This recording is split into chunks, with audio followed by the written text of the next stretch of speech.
Xin chào nhá, hôm nay là một ngày rất là đặc biệt, anh em đông đủ hết rồi. Vào đi, gãy nha. Hòn gãy nha. Đứa nào vai nè. Đi về quê ăn Tết đi. Con nào chưa có không? Con nào chưa có. Trơn. Rồi à. Bia không đủ à? Đây là một chai dưới này này. Này bia nào đây? Này. Ai chưa có.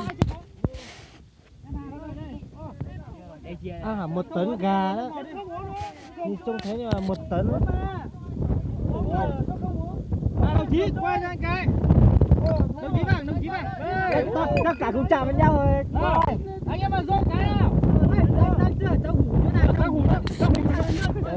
Chạy lên nào mẹ, chạy chuồng cậy à? Chạy lên nào.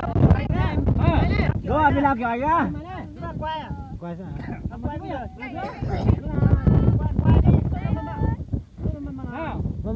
Mà. Ít sống mấy giờ sao? Ít sống mấy giờ mà họ. Ít sống có lúc lì mũi ra sao? Ít